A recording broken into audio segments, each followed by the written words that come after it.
السلام علیکم ورحمۃ اللہ وبرکاتہ۔ آج جمعہ کا دن ہے، 6 ربیع الاول ہے، 1445 ہجری ہے۔ تو ہم نے سوچا کہ نبی کریم صلی اللہ علیہ وسلم کی سیرت نوجوانوں تک پہنچایا جائے، بوڑھوں تک پہنچایا جائے، جو لوگ نہیں جانتے ہیں ان تک پہنچایا جائے۔ اسی کو لے کر آج آپ کی عدالت میں حاضر ہوا ہوں۔ آپ حضرات اس ویڈیو کو پورا دیکھیں، اور میں نے یہ سوچا ہے کہ مکمل طور پر تو ہم اللہ کے نبی کی سیرت بیان نہیں کر سکتے، ساری دنیا عاجز ہے، ساری دنیا کے قلم کار عاجز ہیں اللہ کے نبی کی سیرت بیان کرنے سے، مگر میں نے سوچا ہے کہ آپ صلی اللہ علیہ وسلم کی سیرت کو تھوڑی تھوڑی کر کے آپ کو سنایا جائے، آپ کو بتایا جائے، تاکہ ہم آپ اللہ کے نبی کے سیرت سے فائدہ اٹھا سکیں۔ تو آئیے سب سے پہلے میں آپ کو نبی کریم صلی اللہ علیہ وسلم کا سلسلہ نسب بتانے جا رہا ہوں۔ آپ صلی اللہ علیہ وسلم کا سلسلہ نسب کیا ہے، آپ کا خاندان کیا ہے۔ تو آئیے، بخاری شریف کی نے جو امام بخاری نے جو بتایا ہے سلسلہ نسب، وہ یہ ہے: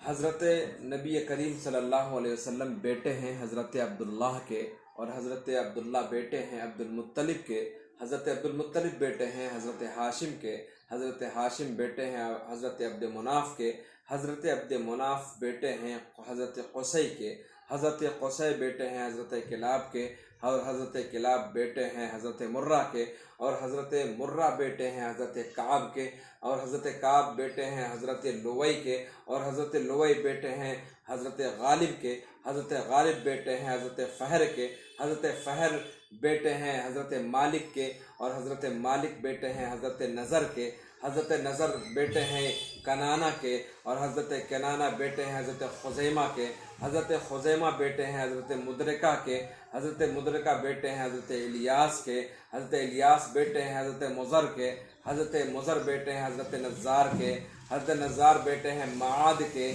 حضرت معاد بیٹے ہیں حضرت عدنان کے، حضرت عدنان بیٹے ہیں حضرت عدد کے، حضرت عدد بیٹے ہیں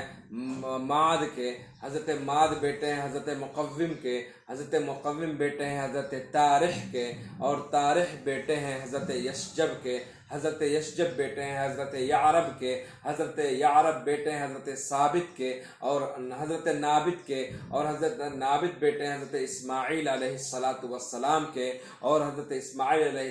السلام بیٹے ہیں حضرت ابراہیم علیہ السلام کے۔ اسماعیل علیہ السلام کے 12 بیٹے تھے، انہی میں سے ایک کا نام قیدار تھا، اور قیدار کی اولاد حجاز میں آباد ہوئی اور بہت پھیلی۔ انہی کے اولاد میں حضرت عدنان ہیں، اور حضرت عدنان ہی آپ صلی اللہ علیہ وسلم کے، حضرت عدنان ہی کے خاندان سے آپ صلی اللہ علیہ وسلم کا جو تعلق ہے حضرت عدنان کے ہی خاندان سے ہے۔ میں آج یہاں تک، انشاءاللہ اگلے قسط میں آگے کی چیزیں آپ کو بتاؤں گا۔ فجزاکم اللہ۔ السلام علیکم ورحمۃ اللہ وبرکاتہ۔